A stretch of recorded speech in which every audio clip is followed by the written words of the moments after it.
선민 이스라엘 민족의 구속사를 기록했는데요. 한마디로 이스라엘 민족의 역사는 불행하게도 불평과 원망, 또 불순종, 반역의 역사입니다. 그럼에도 불구하고 하나님이 저들을 버리지 않고 그 사랑하신 그 사랑과 은혜를 기록한 것이 시편 106편입니다. 그래서 시편 기자는 이스라엘 백성들의 역사 속에서 대표적으로 한 9가지의 죄를 지적하면서 이제 우리 조상들은 그렇게 살았지만 우리는 그렇게 살지 말자는 거지요. 가장 범하기 쉬운 죄가 불평과 원망죄입니다. 우리는 너무 자연스럽게 해요. 그냥 내 마음에 안 들면 스스럼 없이 불평과 원망한다는 거죠. 그러나 그게 하나님 앞에 무서운 죄라는 거죠. 왜냐하면 불평과 원망이 하나님과의 관계를 깨뜨린다는 거죠.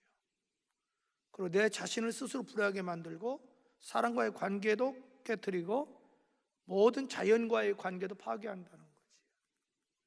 이스라엘 백성들이 그 불평과 원망 때문에 가나안 땅에 들어가지 못하고 일세가 죽었다는 거지요. 그 불평과 원망 때문에 가나안 땅 들어가서도 얼마든지 복된 삶을 살 수 있는데 불행한 삶을 살았다는 거지요. 그러니까 불평과 원망하지 말자는 거지요.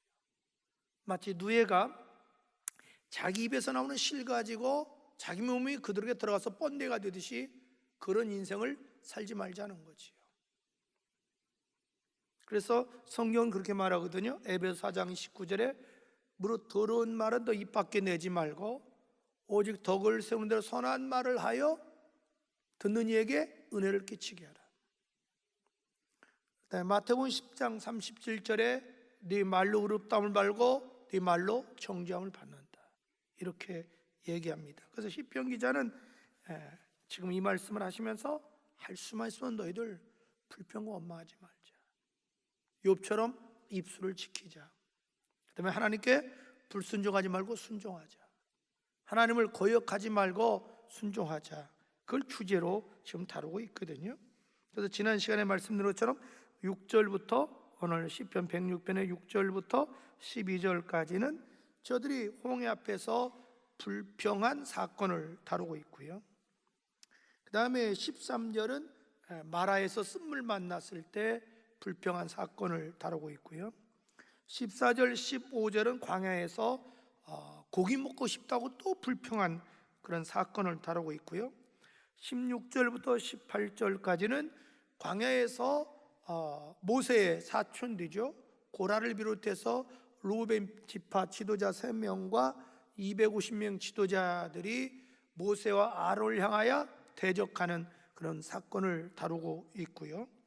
그 다음에 이제 19절부터 23절까지는 모세가 광야에서 40일 금식기도 시내산 정상에서 40일 금식기도할 때 백성들이 기다리지를 못하고 금송아지를 만들어 놓고 이게 하나님이라고 하는 무서운 우상 숭배한 그 죄를 이렇게 다루고 있고요. 그 다음에 24절부터 27절까지는 우리가 잘 아는 가데스 바네에서 가나안 땅에 12명의 정탐꾼이 갔다 왔을 때 10명의 정탐꾼이 불평과 원망함으로 말미암아 죽임을 당하고 이스라엘 백성들이 그 사건 때문에 가나안 땅을 2주면 들어갈 수 있는데 40년 동안 하나님이 팽이처럼 돌려가지고 1세를 죽이고 2세가 들어가는 그런 사건을 다루고 있습니다. 그리고 오늘 우리가 읽은 28절부터 31절까지는 이스라엘 백성들이 이제 요단강 동쪽에 이제 도착을 하게 돼요. 모세가 이끌고. 그때 그 뒤쪽에 모압과 암몬이 살아요. 근데 저들이 막 파죽지세로 막 오니까 모압 왕 발락이 야 이거 큰일 났어. 발람이라는 유명한 선지자가 있었던 것 같아요. 그 사람은 돈으로 매수해요. 그래서 이스라엘 백성을 좀 저주해라. 근데 저주하기는커녕 계속 축복하는 거예요. 그러니까 나중에는 더 많은 돈으로 매수를 해요. 그러니까 발레면 선지가 넘어가서 나중에는 꾀를 내줘요. 아이디어를. 이스라엘 백성 멸망시키는 방법이 있다. 그게 뭐냐? 여자들 이용하자. 그래서 모압 여인들, 아주 이쁜 여자들을 앞세워가지고 이스라엘 남자들을 유혹하기 시작하는 거예요. 그러니까 이스라엘 남자들이 이렇게 유혹에 넘어가 정신 못 차리는 거예요. 그 유혹하면서 뭐라고 하냐면, 당신들이 나하고 동침하려면 내가 섬기는 신을 섬겨야만 된다. 그래서 자기들 섬기는 신에게 절하게 만들어요. 우상 숭배하게 만들어요. 그리고 그 음식을 먹게 만들어요. 그리고 동침해줘요. 이게 무서운 시딤 사건입니다. 하나님이 진노하셔서 그날 무려 24,000명을 연병으로 그냥 즉사시켜버립니다. 이때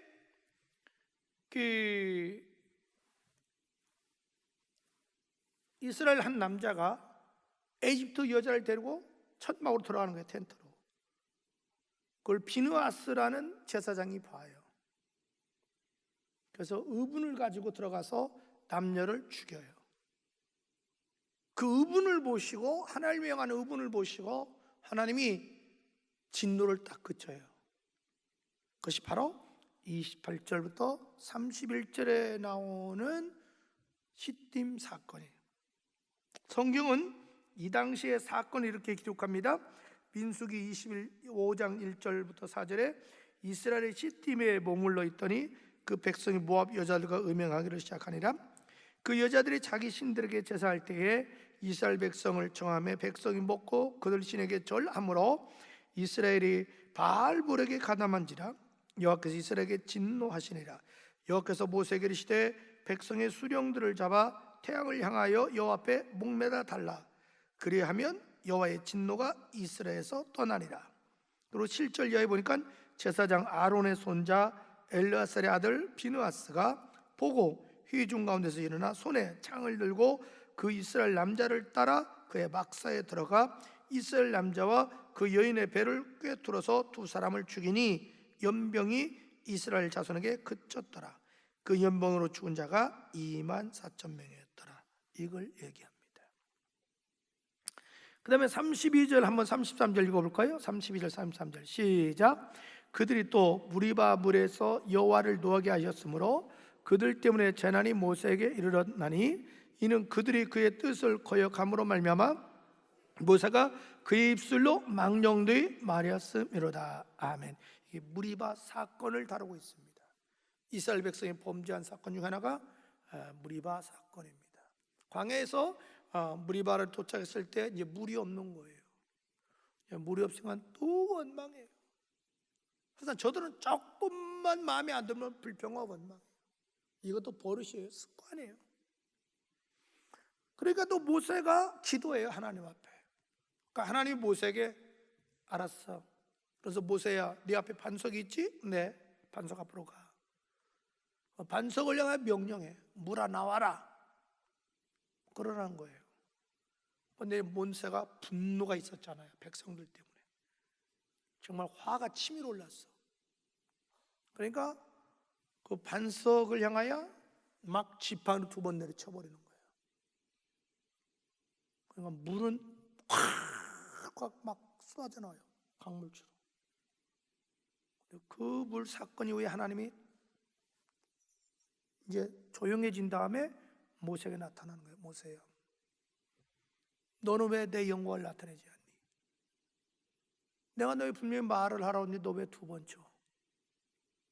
그러므로 너는 이제는 너도 못 들어가 가나안 땅. 이 사건 때문에 가나안 땅은 못 들어갑니다. 이건 영적으로 깊은 의미가 있거든요. 이미 한 번 광야에서 물이 없다고 해서 모세에게 하나님이 반석을 치라고 해서 반석을 쳐서 깨졌거든요. 물이 나왔어. 그 반석은 예수를 말합니다. 예수 십자가의 죽으심을 말합니다. 여러분, 놀라운 것은 신약은 그걸 정확히 설명해 줍니다. 그래서 5장에는 어린 양을 예수로 해주고 있고, 베드로전서에서는 2장에 보면 반석은 예수 그리스도라고 정확하게 얘기해 줍니다. 여러분, 예수님이요 십자가에서 한 번 못 박혀 죽으시지 두 번 못 박혀 죽지는 않습니다. 다시 말해서 그때에 모세는 예수님의 십자가를 욕되게 한 거예요. 딱 하나님이 그걸 끝냅니다. 나중에 모세가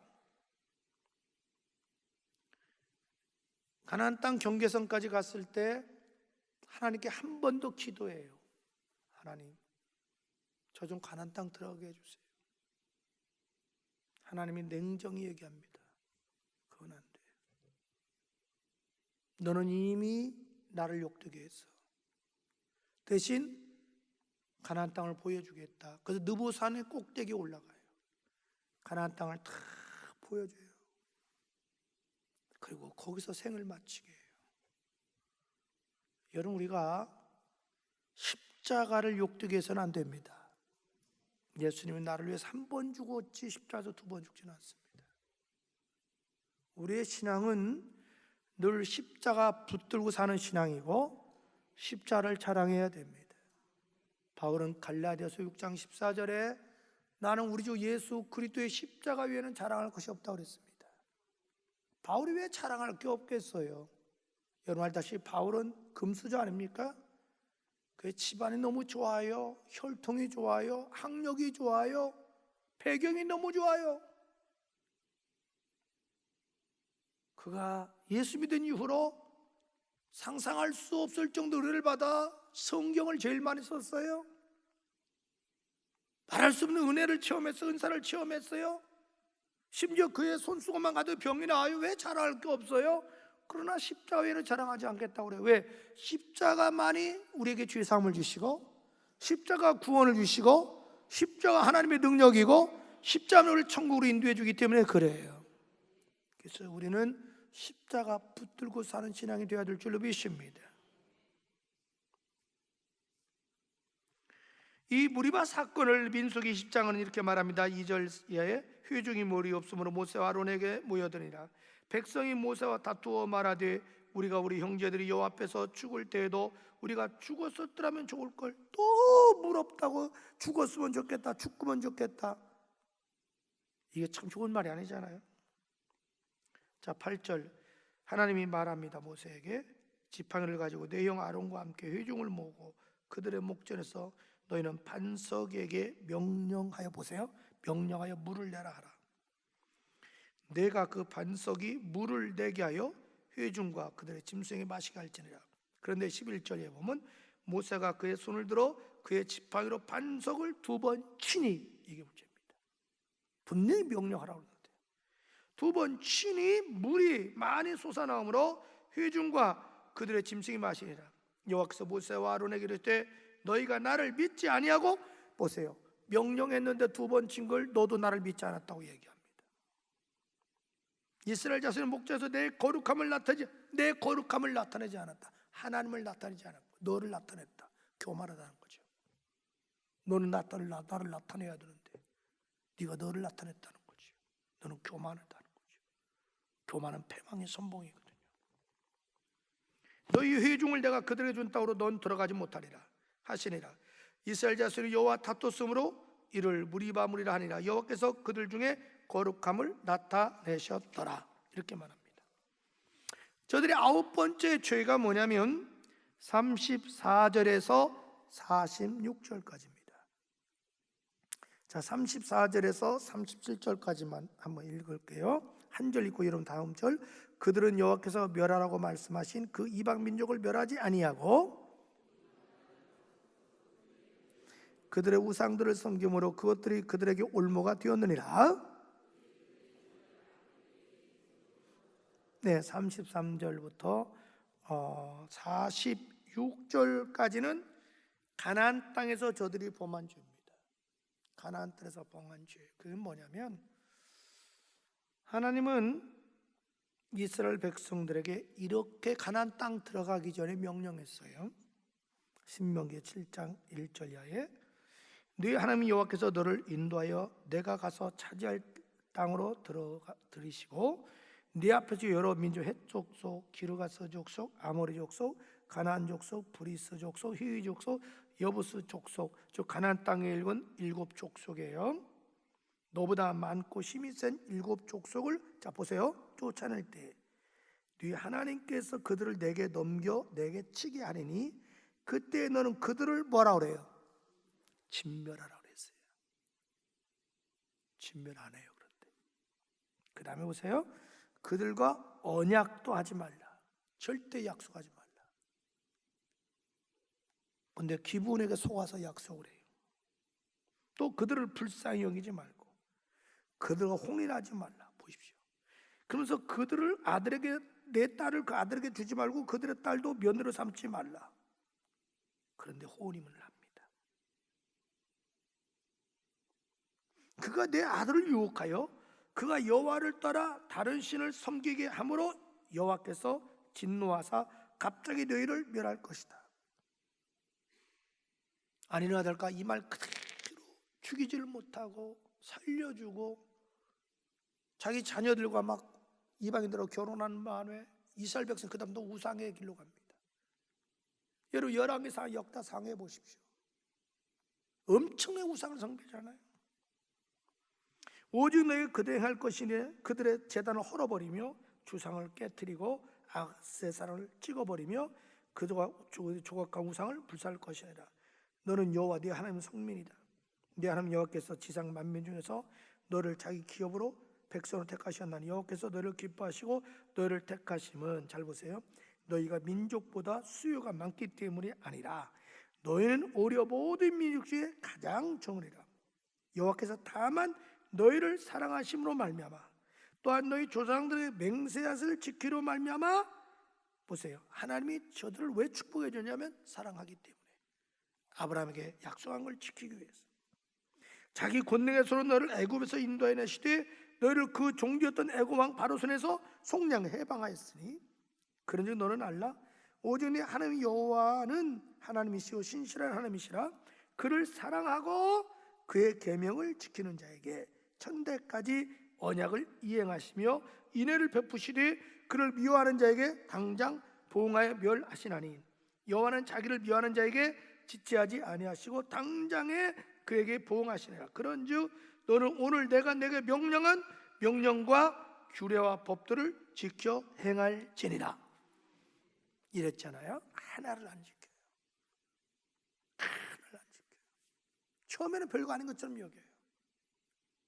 그래서 그냥 불쌍해서 살려줘요. 이게 가시가 돼요. 올무가 돼요. 그래서 저들과 결혼을 하게 돼요. 여러분 믿는 사람하고 믿지 않는 사람하고 결혼하면 누가 이길까요? 안 믿는 사람이 이겨요. 마치 믿는 사람과 믿지 않는 사람 결혼은 이렇게 하시면 돼요. 믿는 사람이 여기 위에 있고 믿지 않는 사람이 밑에 있는 사람 같아요. 그럼 밑에 있는 사람하고 위에 있는 사람하고 잡아당기면 누가 이길까요? 여러분 누가 이길 것 같아요? 밑에 있는 사람이 이기죠. 언제나 이 세상은 마귀가 지배하잖아요. 그래서 그 유혹에 넘어가 가지고 결국은 결혼 자체를 끝나는 게 아니라 이스라엘 전역에 하나님을 배신하고 우상 숭배하기 시작하는 거예요. 그것 때문에 주전 722년에 아수르 제국에서 먼저 북왕국이 멸망당해요. 그냥 싸그리 멸망당해요.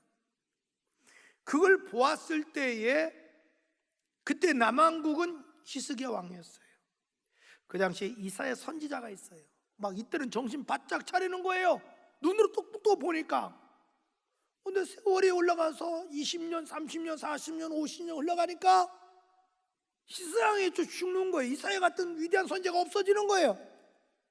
백성들이 또 잊어버리는 거예요. 그 자목을 잊어버리는 거예요. 다시 원점으로 돌아가서 똑같이 우상숭배를 하기 시작하는 거예요. 그렇게 하나님 선자를 불러서 돌아오라고 귓방귀도 안 껴요.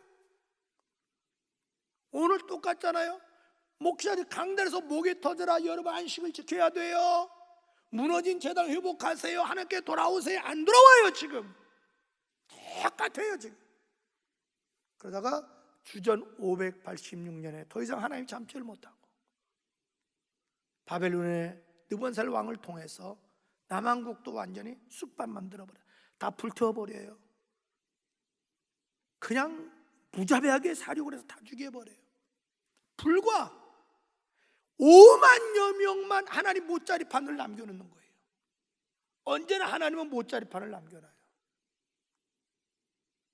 언제든지 하나님은요 씨앗을 남겨놔요.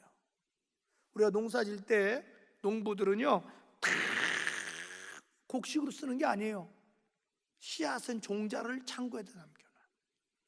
하나님이 이 5만여 명을 바벨론의 포로로 잡혀가지고 포로 수용소에서 이방인과 섞이지 않으면서 저들이 회개하고 신앙을 지키도록 못자리판으로 놔둬요.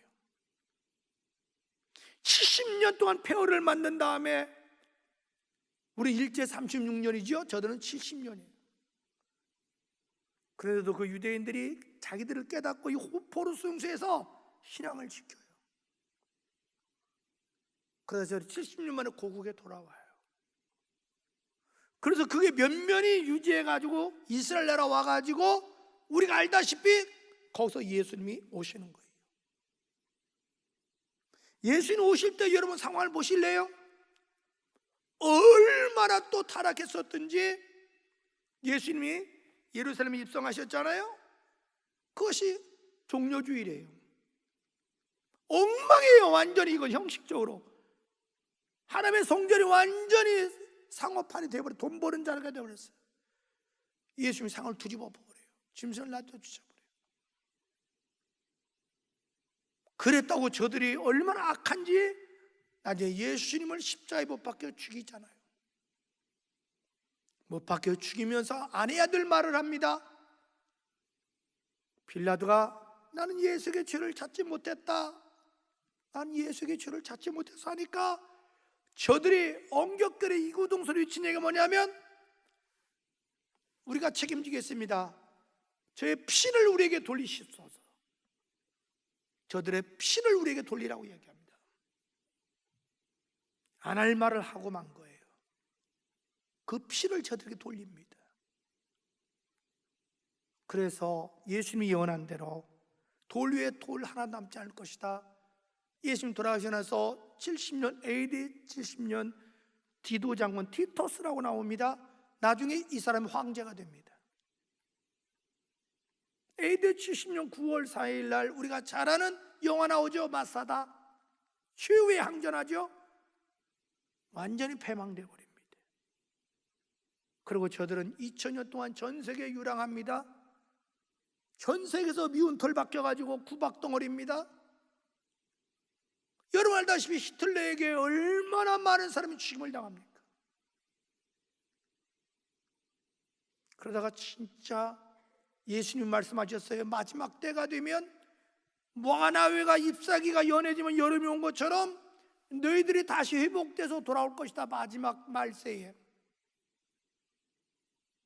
그것처럼 1945년도에 영국이 도와주시고 유엔이 도와줘서 벤구리온이라는 사람에 의해서 저들이 이스라엘에 돌아와서 조그만 걸 차지하고 이스라엘 독립국가를 세워요. 그러다 우리하고 똑같이 1948년도에 정시로 이스라엘이라는 국호를 사용해요.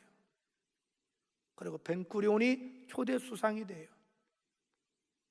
그래서 이스라엘이 여러분 잘 알다시피 유명한 중동전쟁 1차, 2차, 3차 또 6.1 전쟁 1967년도 나라를 지금까지 확장시킨 거예요. 그런데 저들은 계속 가는 곳마다 정착점을 세우는 거예요.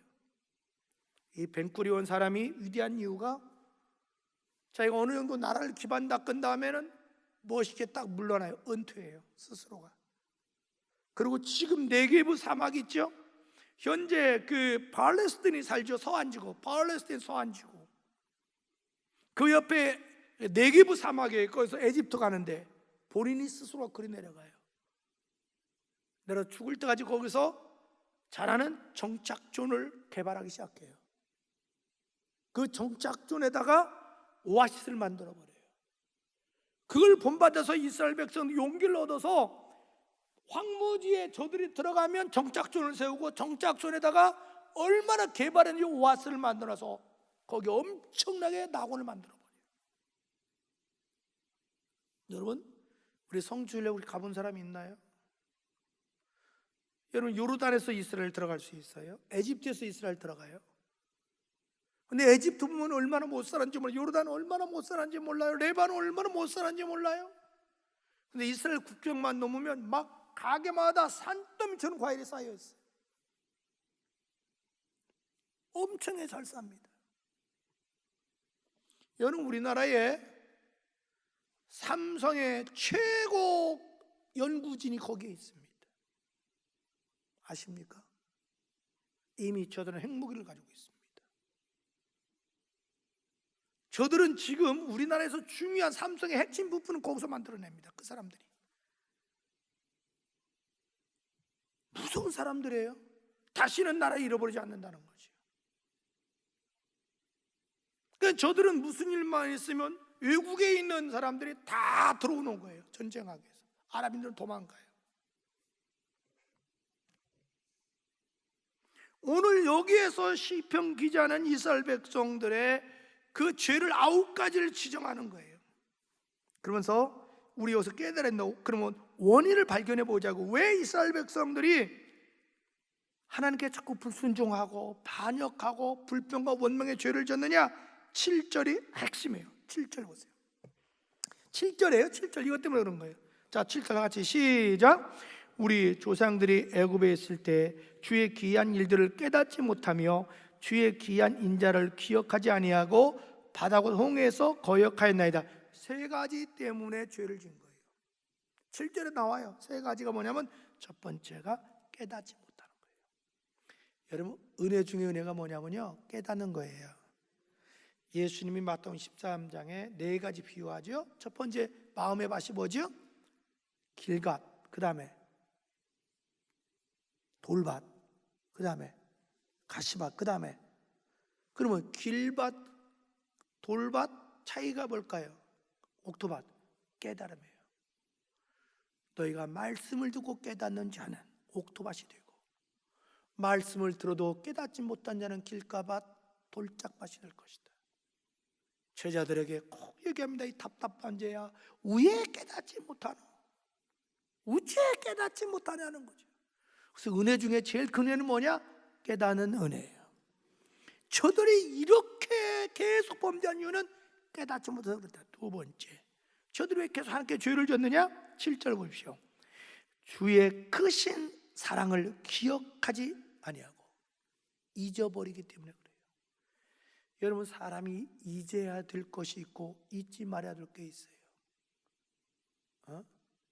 원수 갚는 것은 빨리 잊어버려야 돼. 은혜는 잊지 말고. 근데 사람은 거꾸로야. 은혜는 강물에 버려버리고 원수는 돌에 새겨. 이것이 우리의 비극이야. 사실 원수 갚는 것은 강물에 떠내려 보내고 은혜는 돌에 새겨야 되는데 우리가 인생을 거꾸로 사는 거예요. 저들이 범죄한 이유는 너무 반각이 심해. 건망증이 심해도 이렇게 심할 수가 없어. 사흘 전에 하나님 기적을 보고도 오늘 또 불평해. 사흘 전에 기적, 내일 또 불평해. 어쩜 이럴 수가 있나? 개도 이것보다는 낫겠다. 애도 이들보다는 나아. 사흘이 멀다고 불평하는 거예요. 원망하는 거예요. 왜 그래요? 바로 망각 때문에 그래요. 사람이 잊어야 좋을 것이 있지만 잊지 않아야 될 거 있어요. 우리는 무엇보다도 예수님의 사랑과 은혜 잊어서는 안 돼요. 이거 잊으면 안 돼요. 세 번째, 저들이 왜 이런 죄를 졌느냐? 7절, 바다 곧 홍해에서 거역하였나이다. 거역, 하나님 말씀에 거역했기 때문에 불순종해요. 오늘 순종은 축복을 낳지만 불순종은 불행을 낳습니다.